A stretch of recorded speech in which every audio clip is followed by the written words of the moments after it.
Hi there, welcome to this week's vlog on gap years. So we're going to be focusing on year 13 students who had decided to go on a gap year but now find that their plans have changed.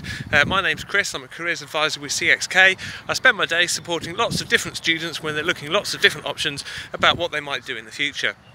Now, some of the students that might be overlooked at this time are the year 13s going on gap years who had all their plans set up and now find that they've all changed. So I've been talking to a few of these students over the last week or so, as well as colleagues who specialise in gap years and gap year support and advice. And just wanted to do a little bit of vlog to help you kind of have a look at what your options might be. I've had a couple of gap years myself, spent a bit of time going around the world, and I spent another time 6 months living in New Zealand, surfing and travelling. Now, gap years are fantastic, they're brilliant. A really good way to not only build your skills but also build your confidence about the future and what you can be and who you can become. If we remember that career isn't just about the job you do, it's about the life you lead. So if you find that your plans have been changed and you're feeling a bit gutted, I really feel for you, okay? It's such an exciting thing to do, and to have the plans changed can be a little bit heartbreaking, but all is not lost. You do have options and you do have choices. So first of all, have a think about whether you want to delay the gap year. Are you going to wait a year?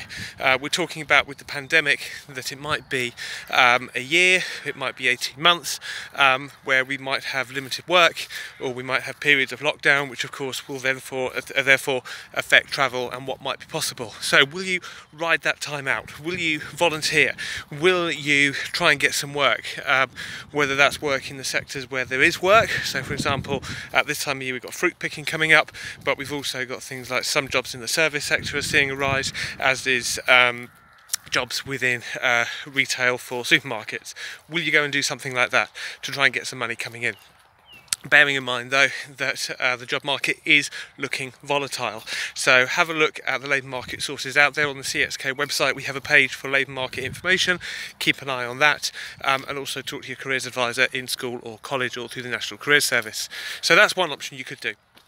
Another option, very similar to the students who were looking at apprenticeships and had their plans changed, is you might decide to go to college. And the funding in this country, you get 3 years worth of funding, so as long as you're 18 when you start the course, that course should be free as long as the funding rules don't change, but you get 3 years. So you could be in year 13 having done 2 years at sixth form, and then you might go to college and you might get a course which might help you with your skills with your travelling. So for example, if you want to be an au pair, you might go and do a childcare course. If you're hoping to go and maybe work as a farmhand, maybe in Australia or something like that, you might go and do a construction course or a mechanics course to service the equipment you're using. You might go and do a catering course to make sure that you can cook when you are out there, whether that's travelling or later on going to university. So you've got options. College is one of those options within that. You might, however, decide to volunteer, and that might be part of the picture. Maybe your gap year was more focused on the volunteering experience rather than the preparation for travel. Now, if you're hoping to travel, if you do decide to work and then try and travel during the period of the pandemic, please make sure you check the travel advice from all the trusted and reputable sources, such as the government websites. Also have a look at the travel forums, see what's going on there, see what actual travellers are currently saying about what is or isn't possible. I've been looking at the forums over the last week, and they make some very interesting and sobering reading about people's experiences. One key bit to be careful of is your insurance. If you're getting travel insurance, make sure that you are covered for potential future lockdowns and effects of the pandemic. This is quite important because we don't want you to be stranded if you decide to travel. Remember, if you do decide to travel, or do decide to get out there, the risk you take is yours.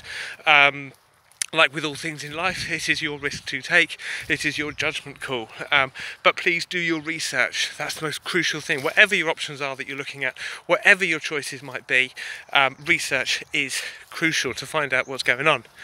If you're looking at season work in terms of things like the ski season, probably at the moment we haven't got the intelligence yet to know what that's going to look like. So keep an eye on the ski and snowboard hire companies and have a chat with them, find out what things are looking like. Okay, so in a nutshell, you have choices. You might decide to ride the time out.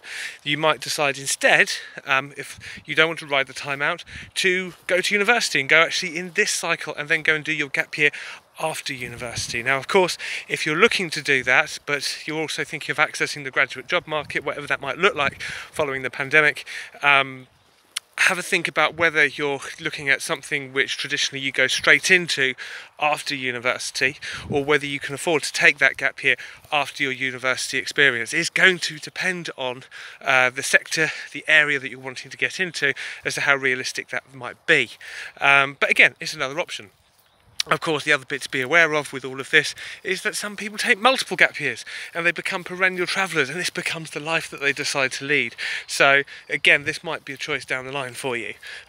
So have a think about those options. Do your research. Think about how you want to ride this time out.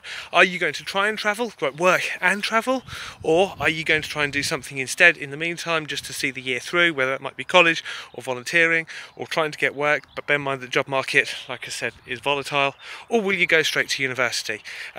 With that last option with university, if you've made a deferred application, contact your university through the admissions tutors to see if you can change it, or you might be looking at a late application at this stage if you haven't applied at all. Okay, whatever you decide to do, I wish you the best of luck. Remember, if you are stuck, please ask for help. There are careers advisors out there at schools and colleges across the country, but also the National Career Service. They have a fantastic team of staff ready there to help you. So please make contact with them if you need to. Okay, I wish you the best of luck. Good luck with your plans. I hope all goes well. Take care.